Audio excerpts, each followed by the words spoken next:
right, hey guys, what's going on? My name is Chris Hawkes, and this is your Best Life Defined. How you doing today? Did you wake up excited, energized, got some great shit going on in your life? I hope so. I hope so. Let's get this thing going. Let's talk about why not. If you don't have some amazing shit going on, some stuff where you're like, man, I don't really have time to listen to his podcast, but I want to, but I'd rather be doing this or that or whatever it is. You got some fire going on, cooking on the side where you're like, yeah, I got all this crap I have to do, but then there's all this cool stuff I love to do, which is always cool, right? Yeah. I do that all the time, breaking out of the box, knocking the wall down the box. I talk about the box a lot because the box is an important symbol for our life. See, when you think about where you are in your life and all of the things you've experienced and done and learned, the whole realm of your existence, your boundary only extends as far as that knowledge takes you in any direction, right? And in order for you to broaden your territory or your knowledge base to where you can do a ton of really good shit, you actually have to knock a wall down. You have to knock some walls down in order to get from where you are to where you want to be. That's your box. That's your box. What you believe, your religious beliefs, your family beliefs, your political beliefs, your financial beliefs, everything about who you are represents the walls of your box. Now, how it works is if you get an idea, let's say, for instance, let's just pick something in your life that you want to improve. In my case, one of the first things I was destined to improve was my relationship. Now, granted, I've worked on a lot of different stuff. I've worked on all kinds of aspects of my life, but one of the first things I needed to do was to reconnect with my wife. We'd been married a long time, 30 some years, and our kids are growing up. It's just going to be me and her, and I'm like thinking, oh my God, what do I do now, right? So I looked at our relationship, and our relationship is a small box. It contains all of our relationship history and our tools, things we've done to each other, things we're not doing. There's a record of what we've done. When we look at that thing, we have to say, okay, where can we go next with this? Where can we push the boundaries of this thing called our relationship? That's where Brene Brown entered the picture. Brene Brown swooped in, and she didn't even know she swooped in because she's over there doing TED Talks and all kinds of other stuff. When I listened to Brene Brown, she swooped in. All of a sudden, I'm like pounding the wall down, and Sandy's going, "What are you doing? What are you doing?" And I'm like, we're spinning out. I'm over here learning. I'm following what Brene Brown has to say, and I'm rocking it, right? I've got this thing going on, and I'm not stopping. She's like, "Oh my God! Oh, it's new. It's scary. Oh, where are we going? Where will we end up," right? That's the big thing about this thing we had going on. Well, when I knocked that wall down and we started stretching out, started learning new things with Brene Brown, guess what? My relationship got better.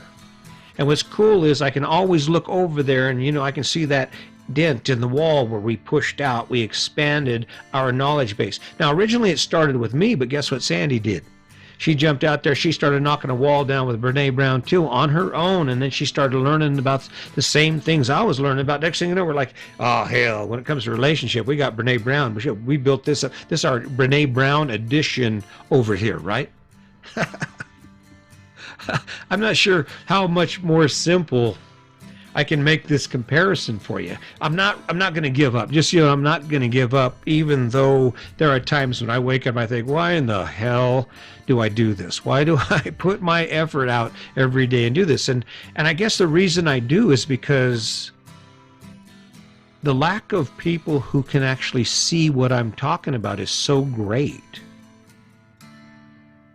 that either I'm completely off the mark, or there are a lot of people who are farther in to their idea of the American dream and where the limits are to their life.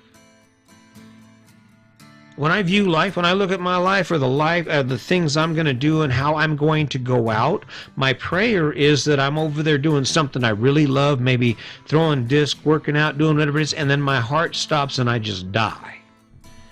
I want to be going as hard as I can, and that's the attitude that you have to have if you're interested in living your best life. That's the ticket. See, we're only trapped in our box until we find the courage and define the direction to take our life. If you're impoverished, if you're struggling because financially you just can't seem to make ends meet, then maybe that's a lack of knowledge. Maybe that is a lack of motivation. Maybe that is a lack of direction based on the fact that you have never taken the time to choose something beyond your wall. Well, I'm just a form setter. That's what I do. I'm a form setter. Oh no, I could never be a finisher, even though they make $4 an hour more than I do, right? I could never quit my job and go with another company because they give me a raise because I'm now a finisher, right? So,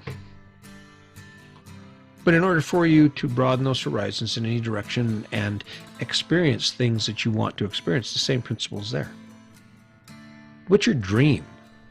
What's your dream? Let's start there. Dreams are a big thing. Dreams carry a lot of weight with people. But the sad part about most dreams is most of us never actually really achieve them. We have these ideas, we talk about it, and the reason we don't achieve them is because for whatever reason, we cannot make the connection between individual action and the access to a dream or success in any given endeavor. I've said it, this isn't always fun for me. I wake up and sometimes I feel like a fool when I sit down here. Like, oh man, that was a crappy one. And I guarantee it, I'd look back at some of my podcasts and my videos, I say, damn dude, you suck, right? But what do? What other choice do I have? I want to knock this wall down. I'm going to knock this wall down in my life, and I'm going to create an opportunity for myself and for my wife. And in order for that to happen, I've got to not be afraid, or I've got to face my fear about what the possible outcomes of my effort can be. And then instead of doing what I've always done, I add one step.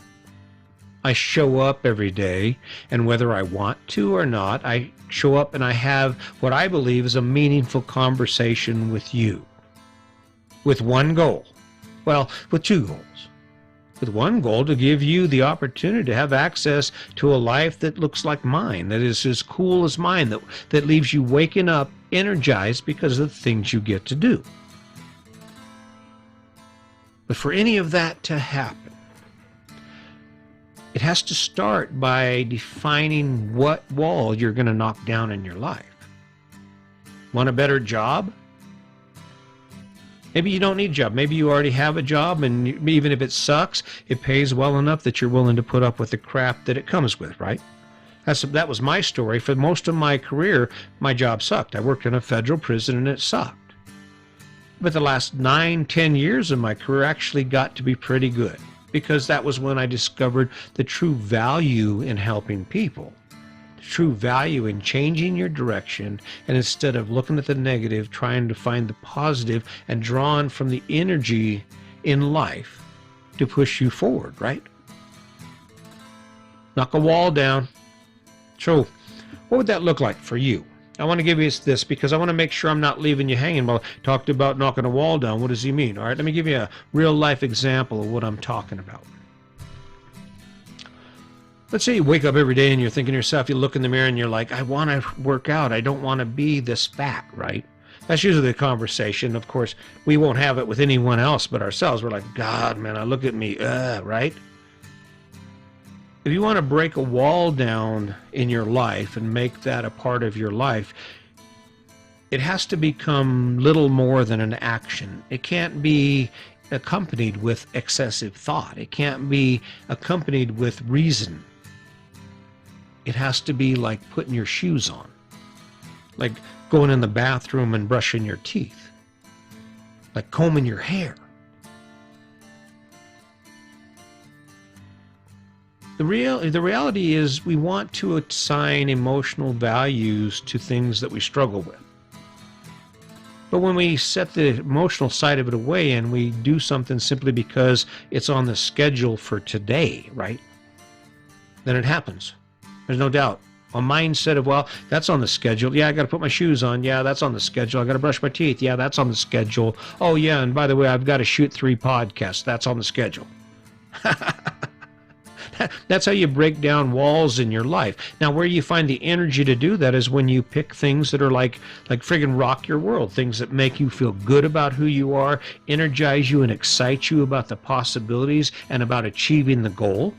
Even amid the struggle, even when things suck, when things don't seem like they're going as good as they should, you still manage to muster the energy to take that action. That's because how you feel about it doesn't have any influence. You've committed to it. It's on the schedule. I need to shoot podcasts today. Bam, getting her done. I don't know how else to explain this to you, but the bottom line is if you're sitting where you're at right now, and if you're not knocking down a wall, you're not going anywhere. And I think ultimately that's the issue, and that's the struggle that we face in life, is that we get to a certain point and then we run out of gas, we run out of time, and we run out of money. Well, if you're having the blast of your life, if you're waking up energized and thinking to yourself, damn, I don't think we can do it any better, then just friggin' ride it out, man. Hang out right where you're at. And while that's possible, I got to say, I'm looking around and that's not exactly what I see. In fact, that is not even close to what I see. I see a bunch of tired people with no end in sight. I see a bunch of stress about what our future looks like and how we're going to survive this. Well, the first thing we're going to do, no matter what comes down the road, let me just leave you with this. No matter what comes down the road, the first thing we're going to do to make sure we survive this is we're going to break a hole. We're going to knock a wall down in our life, and we're going to do something we haven't done that we believe will improve our position based on what we see is coming. That's the better part of life. That is going from where you are to where you want to be. Not because it makes you happy, not because it's exciting and you feel so good about it, but because the outcome is worth the effort. You following me on that? I was trying to change this podcast up, trying to go a little slower. Don't know if it's working for me or not. Maybe a little more enunciation so you can actually understand what I'm saying. But all I can say is this. Let me tell you this real quick. The issue is this. If you do the same thing as everyone else, you can expect the same exact outcome. And the only way you live a different life, only way you have different experiences is for you to make different choices. And that's truly the ticket in all this. If you're ready to live your best life, and I'm sure there's some of you that are listening, you keep showing up. Thank you for that.